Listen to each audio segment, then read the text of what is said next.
What's up, everybody? Welcome back to your favorite New York Jets subscription podcast, Badlands. I'm your host, Joe Caporoso, joined as always by Connor Rogers, fresh off 3 days on the desk for the NFL draft, little NBC, little Bleacher Report. We had to get him before he swung over to SNY, and then for a reason unbeknownst to all, right off to the Kentucky Derby, because this guy doesn't rest. But CR, how you doing? How you feeling? We got a lot to talk about. We haven't talked since the Membu pick, and much has happened since then. We had to do a pod today before the week gets crazy, and just the fact there's so much that has happened. These are the days, honestly, where I miss podcasting being like radio. My eyeballs right now look like I'm an infected from The Last of Us. It is so apologies to anybody that has chosen to watch this. I am sorry. But I'm good. I mean, it's a long couple of days. It's a lot of fun. You're running off pure fumes and adrenaline. And everybody at the end of the day 3 is like, how are you up? And it's like, you feel fine. And then you wake up Sunday and you're like, oh, okay, now my body is just completely surrendered. So this was a good time though to get an instant reaction, because it does get crazy the week after the draft. I always forget, because then you do grades and you go off to Kentucky. So we figured, let's waste no time. Let's get into all the picks that happened on day 2 and day 3. Really a very contrasting 2 days for the Jets. This out of all the years I would love to be a fly on the wall in that war room, this is by far the year I would want that the most, because, and we'll get into it deeper, but the trend and philosophy and style of draft picks are just so wildly different. I was so optimistic, and listen, like, it's easy to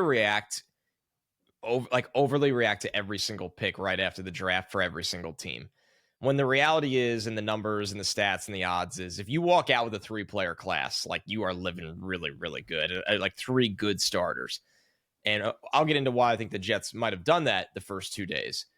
But as we're going to discuss, Joe, day 3 was one of the most off the cuff, off the board things I've seen from them in quite some time. We'll call it confusing, but we'll start with the positive. So last we talked, we were feeling very good about the Membu pick. I encourage everyone to go check out your quick film room breakdown of him, which kind of sets the table for the kind of player he's going to be. Friday night, we get Mason Taylor at the top of the second round, a pick I think we were pretty prepared for, and a guy we had discussed prior to this, and a pick that in the moment I found that I think I and Max liked it more than the rest of the Badlands crew, who were a little more uneven about it. For me, I left very happy that they came into this draft and said, we need a right tackle and we need a tight end. And they went and got the right tackle they should have at 7, and the tight end, I think, from a value perspective, who they should have at 42. And also from a play style perspective, a guy that I think will mesh very well with what they ask Fields to do and how Engstrand's going to run this offense. So let's start with Taylor. Were you surprised that he was the pick at 42? What were your thoughts in the moment as that one came across? Not surprised at all. And let's give Tanner Engstrand a shout out. I think he had some of the best on the phone energy. Yes. Out of all of the, it was kind of nice to see, right? We need a whole separate podcast about how the Jets do these phone calls. We're going to save that for May, because, oh man, we got thoughts. We really got thoughts. I'm not going to lie. When I watched Tanner Engstrand's, I think when I was on the train home from the city late Saturday night, it was like a sigh of relief, just for like a human knowing how to talk to someone. I was like, this guy's normal, and he's excited, and he has these kids excited to be drafted and come into his offense. So who knows how good he'll do as a play caller, but the fact that he checks the normal human excited football guy box was cool to see. And obviously Glenn was fine. It's everything else that we'll get into. I don't know. I don't know if Darren Muji or Woody have ever had a conversation with anyone under 25 in their lives. But yes, Mason Taylor, this was very chalk. If you went into the day and you wrote say you woke up Friday and you were writing a second round mock draft, I would think 75% of them would have Mason Taylor to the Jets at this slot. The only reason people started to even get away from this idea was because he picked up some steam that he can go earlier than people thought. He's somebody that I think coaches and evaluators like more than fans and even draft analysts at times. I had Mason Taylor at 47, so this is like kind of right where I expected. I think why I say that is they really like NFL bloodlines, and Jason Taylor, who is a villain of our lifetime, and it's so weird to have him in our lives now. Jet great, Jason Taylor. What do you mean? You want a playoff game here? The fact that he was so willing and eager to do like media after this and talk up the Jets, it was just bizarro land. For a Jet fan of our age, it is very bizarre because of how much we hated him until 2010. He's the first, as a kid, he's, I think, the first Jets villain I ever remember. Yeah. Like, as like a real, like, long-time villain. Like, you hated Jason Taylor. Yes. And then when he got to the Jets, it was like, well, this is weird. And then it was so fast. And now he's back in our lives. Mason, and it's funny to see Mason, like, he was around the team during the Hard Knocks year. So it's, God, we're getting old. He's a 20-year-old prospect that played in the SEC. And he's a 20-year-old prospect that played in the SEC that played on the line of scrimmage a lot. Right? All these tight ends now in college, so many of them are playing off the line of scrimmage so consistently that you have no idea. And this is a big Max thing. And it's been really fun to have Max kind of part of our team for this draft cycle, because it was a good year for that, because this is a big tight end year for the Jets. And a lot of people are now, I don't want to say not understanding the position, but there is this thought of like, are you a tight end or are you a big receiver? Yeah. And the thought with Mason Taylor is at over 250 pounds, his experience on the line of scrimmage, and that he's 20. So like, there's a real world where this guy kind of grows. And look at his dad. He grows into his body and plays at 260 pounds of grown man strength. And he's already been solid playing on the line of scrimmage as a blocker at 250 in the SEC. He's got really good hands.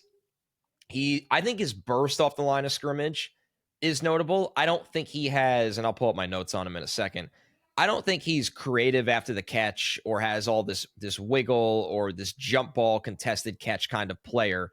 He more, to me, good burst off the line of scrimmage. He works through contact at the catch point. That's different from being a contested catch king. When I say like, he doesn't climb the ladder, but when defenders chop down on him or fight through his hands, he fights back. He's not, I'm going to go up and win this football like Tyler Warren was or Colston Loveland, but he could still fight through contact. He's got good speed up the seam. I thought in the run game, the big jump for me, because I watched this guy's 2023 tape over summer, and I was a little underwhelmed. And to be fair, he was, 18 or 19 on that tape.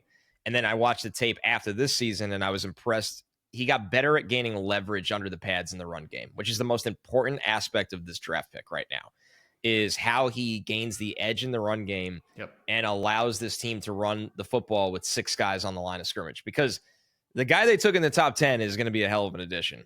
And the 4 they already have, we feel really good about. What separates you from having a good run game or not is what that 6th man does at tight end. And Taylor's got upside in that area. I just think he needs to continue to get bigger and stronger. Once again, he doesn't finish a ton of plays high pointing the ball, and he's not very creative after the catch. But the Jets don't really need him to do those things. They need him to be a reliable. He's got good hands, reliable underneath, and block. And he's gonna work. I mean, obviously, he's a really good, focused kind of kid that they felt really good about that. And that was the kind of kid they drafted twice on day 2. We'll get to Azareye'h Thomas in a second. So, yeah, I don't think Taylor's ever going to be a star, but that's not what you're drafting here. I think he can be a very sturdy starting wide tight end in an offense that so desperately needed one. With his size and reliability and the fact he's 20, he's going to continue to get stronger. So this was just like the classic rock solid B grade pick across the board that you walk out of the draft feeling really good about. Now you're 6 guys on the line of scrimmage, which is so important for their run game. Meat and potatoes, boring. This is what we wanted. Good, boring. And we're going to have an inordinate amount of analysis of this pick, thanks to Max, who was already texting me about 4,000 words about run schemes and Mason Taylor this morning. Which, if you think I don't sleep, I was like, what did I sign up for? Getting this guy's phone number, which I love this stuff. So we'll have plenty of him. And I think much like Membo, he will start week 1. I think your week 1, you have your week 1 starting right tackle, your week 1 starting tight end. They will plug and play. And I think there's no reason this can't be a guy who's a good blocker and has like 45 catches for 450 yards and 3 or 4 touchdowns as a rookie, like right out of the gate, and lets you use Stone Smart situationally as he should be used. And lets Ruckert kind of be the like fullback, hybrid, H-back, backup, whatever he can be, right? That's all he needs to be, because asking him to do more is probably not going to work. So we're through 2 rounds. We're happy. We get to round 3. This would, I guess let's call this the first minor surprise, although I think if you do an inch of digging, it's really not that surprising. They get Thomas, a corner that feels like it was tremendous value for where they got him, right? They got him at 73. Yep. This felt like a top 50-ish player. I think in most big boards and our big boards, the traits line up to everything the Jets have articulated they wanted in a cornerback.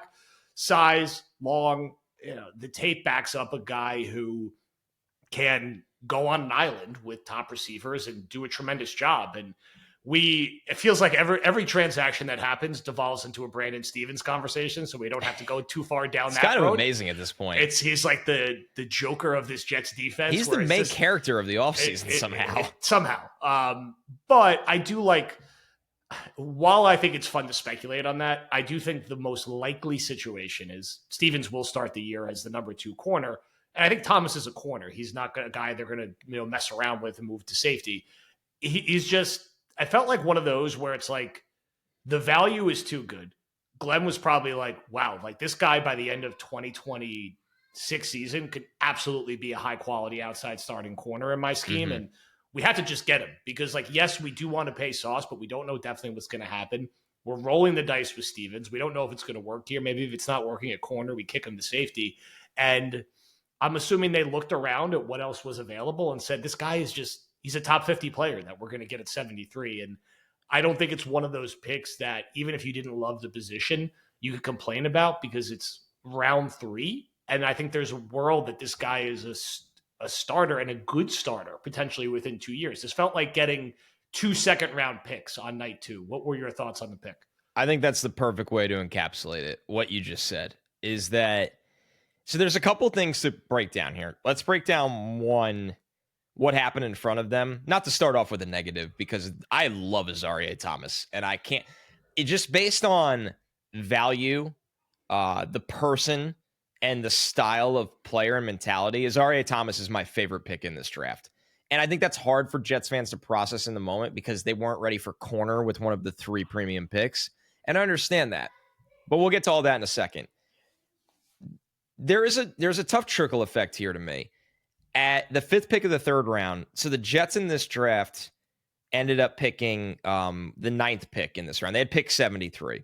New England had the 69th pick. New England took Kyle Williams, the speedy wide receiver from Washington State. The two wide receiver visits we knew of with the Jets were Kyle Williams and Arian Smith. The consistent factor with both those guys is that they're burners. They're absolute. But now Kyle Williams was a much more complete wide receiver. We'll get to Arian Smith. I wonder, and I don't know this for sure, but I wonder if the Jets plan to take Kyle Williams at 73. And because that makes a lot of sense. His range was anywhere from, I had heard as early as the 40s from some teams that really liked him. And then 73 for the Jets was like kind of a coin flip. And I think the Jets knew that. I think they just weren't ready to give up some picks to go get a wide receiver at the top of the 3rd round. I think they wanted to be, although they moved around a little bit on day 3, but so I think that is kind of how it got us here. They probably had a player they liked in mind at a need. And when he went right in front of them, they pivoted to a player they really, really liked rather than just forcing a need. And if you're a new regime, like fans might not like that. And there is a point where you do have to build a team rather than just accumulate talent, the Joe Douglas issue. But your first year is the year where you could do it the most. And they took a need in the 1st round. They took a need in the 2nd round. In the 3rd round was the one time they were allowed to look at it a little differently and say, man, we're in a tough spot with how things broke in front of us. Let's just take the player that we love. And Azareye'h Thomas is an easy guy to love. Number one, this was value for the Jets in a draft where there was times I didn't like the value they got after round 3. For me, he was the 51st overall player in the draft. And I think a lot of teams would tell you they viewed Azareye'h Thomas as a second rounder. That's why he went at the top of the third round. It was just kind of the way the board broke. And the 40 probably hurt him a little bit, being in like that 4, 5, 7 range. But I had a really good convo with someone that when we were talking about the 40, and this was a non-Jets person, so it's not like a biased situation, is that if a guy doesn't allow you to get into your route or is constantly disrupting your route, how much do you kill him for having subpar speed? Like if he ran in the 4.6s or a 4.7, he's not a corner. Yep. But if you have just enough speed, play speed, which Glenn was very adamant about, I care about play speed. He has enough play speed, but man, Glenn said it on the phone to him. Like he's like choke somebody, basically, is what he said, which is very funny. That's what Azareye'h Thomas does to your route. He just sucks the life out of your routes. And he number one, it's a 20-year-old prospect that over the last 2 years in Florida State's defense, he's already played over 300 snaps of man coverage. You watch these college corners, some of them across 4 years of starting don't have 300 snaps of man coverage. So Florida State threw him into the fire, and they were a really bad team. And he was one of the 2 guys on that defense that rose above it, Josh Farmer being the other, which, of course, New England took. I mean, 6'1.5", 197, 10-inch hands, 32 and 3/8-inch arms. Like big hands that knock you off balance and long arms. And he's big. So, and the 10.02 broad's a really good number, too, for the jumps. So, Azareye'h, and then the mental... This was probably Glenn's favorite guy that he sat in front of at the NFL Combine. He was one of mine. If you didn't get to watch it, I got to sit down with Azareye'h Thomas at the Combine and Membu.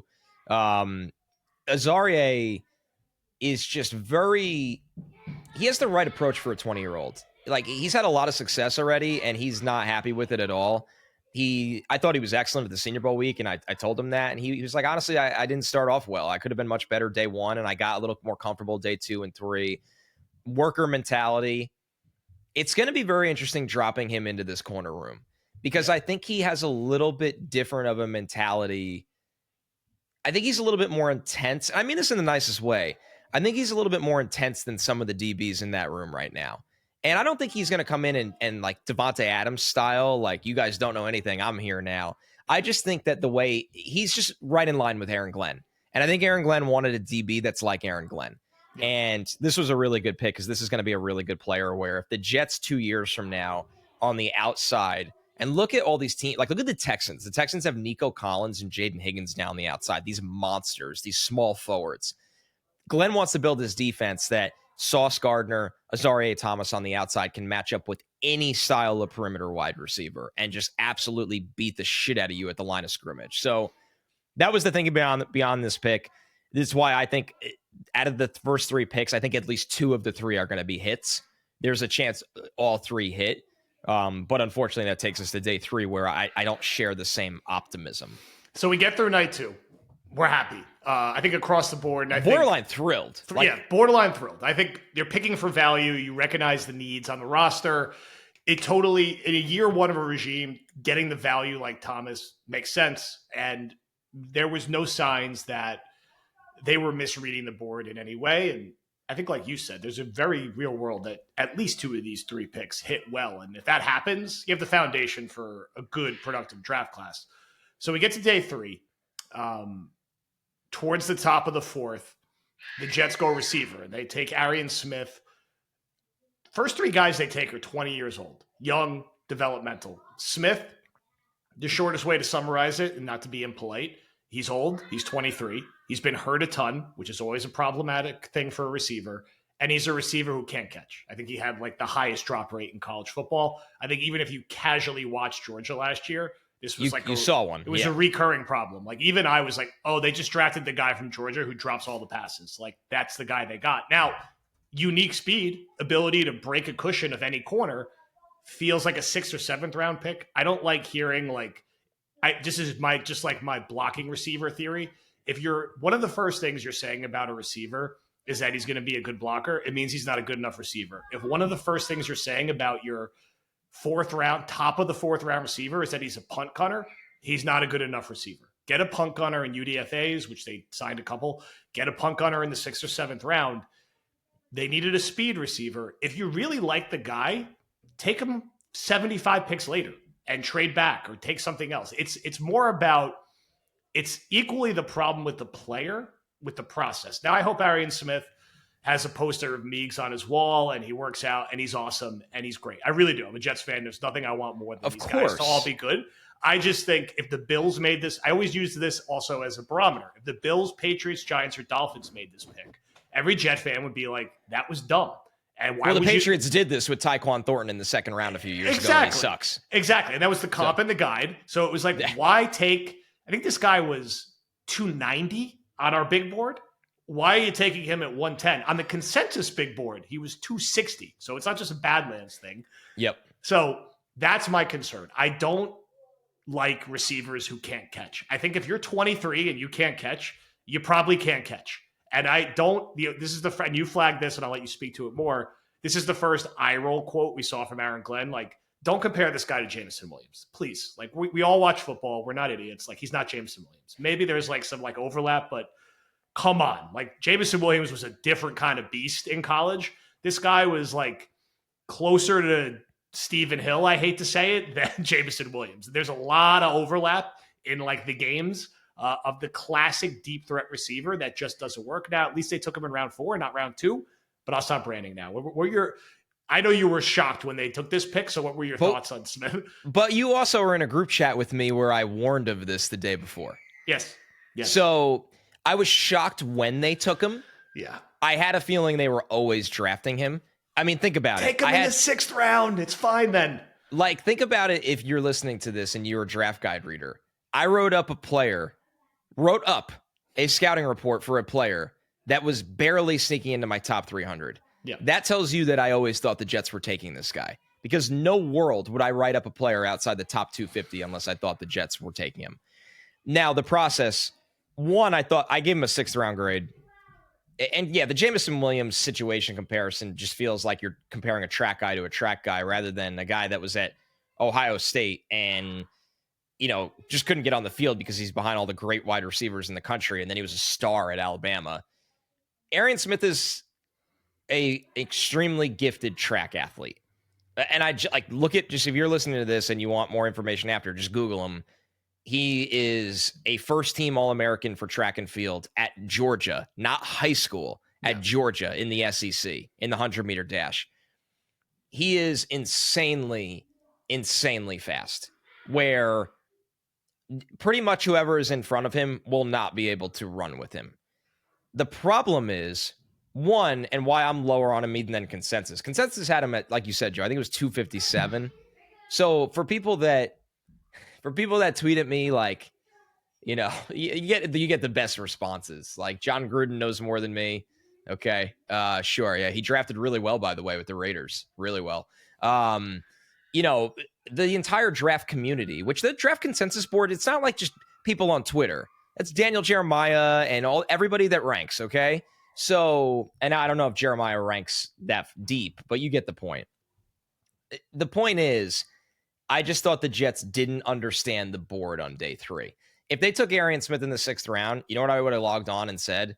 I would have said, they took a guy that they view as a really good punt gunner in the 6th round. This draft, you had so many needs. I don't know if I would have loved that, but it's fine. You just kind of shrug and go, okay, and maybe he shocks you as a 5th wide receiver at some point. But Jalen Royals and Elikai Manor were on the board with this pick. There were good wide receivers on the board with this pick. Ty Robinson, the defensive tackle out of Nebraska, I think with the pick after this, by the way. The team that took Ty Robinson was probably like, whoa, okay, I can't believe this. The Jets needed a D tackle and they passed on this guy. You could be the fastest person on a football field. If you have no idea how to tempo your routes, it does not matter more often than not. It doesn't. There's mental mistakes on film. There's egregious drops consistently. And I don't like wide receivers that are in the 170s in weight, because you'll get knocked over by a breeze in MetLife Stadium with a corner in front of you. You will. Like, you're going to get jammed, and you're going to get, unless, are you now just trying to free him up in the slot? I think that's a detriment to the offense. Yeah. I don't want him in the slot. So it's not like people are just doing this thing where they're like, he can't catch, but what if they find a way to limit that? Okay, one, that's a lot to say. But two, that's not the reason. It's one of many. I don't think he has any tempo in his routes. He's really, really light. He gets destroyed at the catch point. I don't. It's a tough one. I already see the situation where, like, in one of the preseason games, he catches a 40-yard touchdown from the camp arm they bring in, and everybody's like, "Oh my God, Arian Smith!" Yeah. And then David Clowney, baby. Yeah, exactly. And then he'll dominate the street free agents, and then week 5 will be inactive. I felt like they fell into a trap here of needing speed at wide receiver, and I thought they should have just taken a better player. And there was so many better players on the board. So didn't like this pick. If I'm wrong, I'm wrong, and I'll be happy because, like you said, we root for the Jets in that situation. I'm a little surprised at the amount of people that give the Jets the benefit of the doubt with the 4th round wide receiver. Jalen Saunders, or Darius Stewart, Chad Hansen. I have Shaq Evans. I have how many years of rankings, right? And the Jets have how many years of missing on wide receivers? And by the way, hitting on Garrett Wilson at 10 is not the point. No. The point is, can you ever find one outside of, like, we talk about Jericho Cotchery on this podcast, like basically like he should have a statue in front of MetLife because he's one of the rare day 3 wide receivers that had a pulse for this organization. And we love Cotchery. But yeah, it's I didn't like the pick because of who was on the board. I didn't like the player. If I'm wrong, I'm wrong. We'll see. This was alarming to me that they still transition to the next part so we don't spend too much time on Arian Smith. I think that on day 3, this felt like a regime that just didn't get deep enough through the draft because you can like these players, but you had no idea how to slot them. Like, no idea how to slot most of it. Malachi Moore was the best pick and a really good one, I think, for where all things considered. The other guys they took, they were just taking special teams players because they liked the players. And it felt like they didn't really, in my opinion, it's one of two things. One, Muji and Glenn ran the whole draft, which is fine. We want them to eventually do that. But they haven't had enough time with everything going on to be on top of the depth of this class. Or because of that, they relied on area scouts for the day 3 picks, which happens in draft rooms. The GM and the coach, they have a pulse. Like, they're really on top of the first 3 picks, and day 3 opens up to the room.